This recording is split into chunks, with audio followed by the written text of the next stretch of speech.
Paul's letter to the Colossians. It was written during one of Paul the Apostle's many imprisonments for announcing Jesus as the risen Lord. And the letter is addressed to a group of people that Paul had never met who made up a church community that he didn't start. This church in Colossae was started by a co-worker of Paul's named Epaphras, who was actually from that city. And Epaphras had recently visited Paul in prison, and he updated him on how well the Colossians were doing overall, but he also mentioned some of the cultural pressures tempting them to turn away from Jesus. And so Paul wrote this letter to encourage the Colossians to address the issues that Epaphras had raised, and then to challenge them to a greater devotion to Jesus. The letter's design and flow of thought are pretty easy to follow. The opening movement focuses on Jesus as the exalted Messiah. Paul then goes on to show how his suffering in prison is for the exalted Jesus.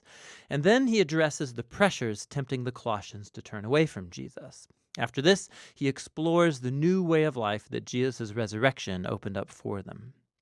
So the letter opens with two prayers. Paul first thanks God that he learned from Epaphras that the Colossians have been totally faithful to Jesus, showing love for God and their neighbors, all because of the hope they have in the new creation that Jesus has in store. And so he moves on to pray that they would grow in their wisdom and understanding about Jesus. And then Paul has placed a poem here to help the Colossians and us do exactly that. It's the centerpiece of chapter 1, a poem all about the crucified and exalted Messiah. It has two parallel stanzas, and it's crammed with language and imagery from the books of Genesis and Exodus, from the Psalms and the Proverbs. The first stanza explores how Jesus is the true image of God. In him, the full character and purpose of God is embodied in a human. He's the firstborn, an Old Testament phrase about Jesus' royal status over all creation. He shares in the very identity of the one true Creator God. And by him, all reality, all powers and authorities, spiritual and human, have been created. It's in Jesus the Messiah that we discover the very author and king of creation. And so in the second stanza, we discover he's also the one bringing about a new creation.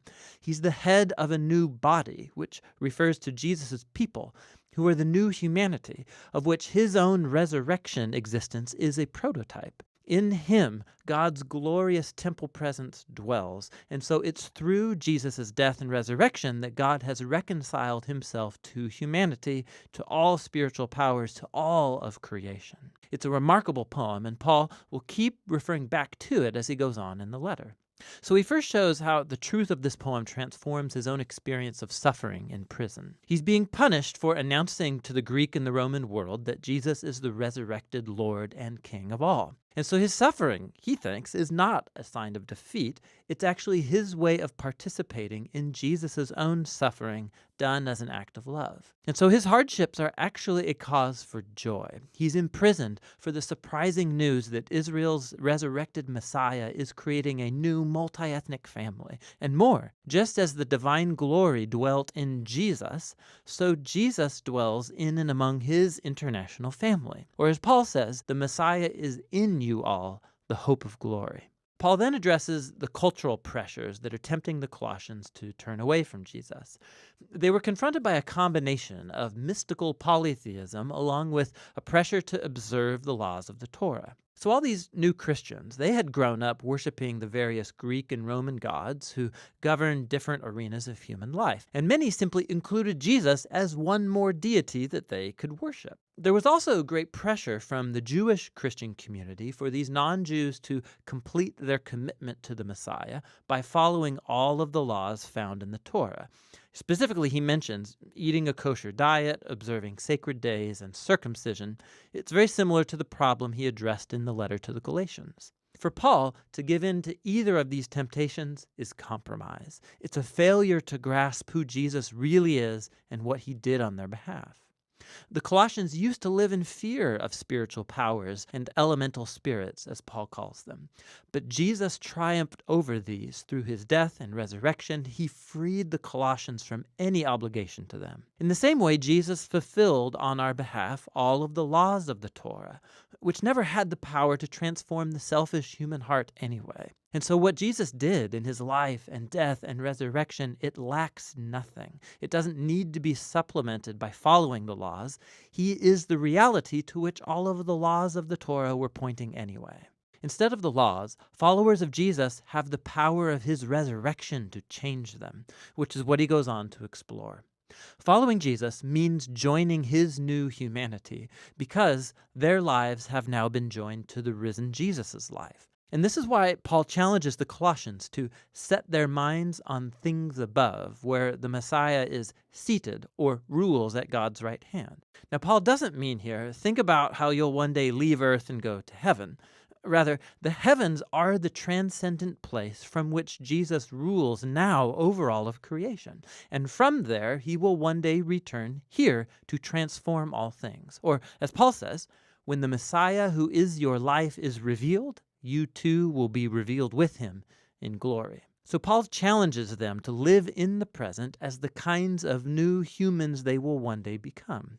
He uses the image of their old humanity, characterized by distorted sexuality and destructive speech. For Christians, that humanity died with Jesus and has been replaced by his own new humanity, which is characterized by mercy and generosity, by forgiveness and love. And this humanity, it transcends the ethnic and social boundary lines of our world to create, in Paul's words, a people where there is no one Greek or Jewish, circumcised or uncircumcised, slave or free, but the Messiah is all and is in all people. Paul then gets really practical, and he shows the Colossians what this new humanity might look like in a first-century Roman household, which was a highly authoritarian institution where the male patriarch held the power of life and death over his wife and children and slaves. Not so in a Christian household.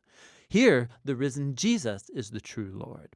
And so, in the Lord, the wife allows her husband to become responsible for her, and the husband is subject to Jesus by loving his wife and placing her well-being above his own. In a home where Jesus is Lord, children are not objects, but are called to maturity and to respect, and parents are to raise their children with patience and understanding. Christians who are slaves are to honor their human masters precisely because they're not the real master. Jesus is. And Christians who have slaves are to understand that this slave is not their property, but rather a fellow member of Jesus' body to be honored and embraced in love. And Paul's walking a very fine line here. He is reshaping the most basic Roman institution around Jesus, who rules by his self-giving love. And so while he doesn't abolish the household structure outright, the exalted Messiah demands that it be transformed, almost beyond the point of recognition for any Roman living in Colossae. You can see this most clearly in the letter's conclusion. After a request for prayer, Paul applies these instructions about Christian slaves and masters. And we discover that Tychicus is the one carrying and reading this letter to the Colossians, and he's accompanied by a certain Onesimus, who was a former slave to a Colossian Christian named Philemon.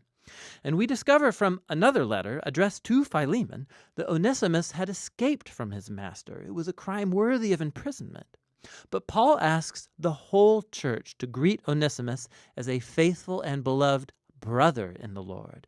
And then in the letter to Philemon, Paul says that he should receive Onesimus no longer as a slave, but as a brother. Talk about ending the letter with a punch. So in the letter to the Colossians, Paul is inviting us to see that no part of human existence remains untouched by the loving and liberating rule of the risen Jesus. Our suffering, our temptation to compromise, our moral character, the power dynamics in our homes, all of it must be re-examined and transformed. We are invited to live in the present as if the new creation really arrived when Jesus rose from the dead. And that's what the letter to the Colossians is all about.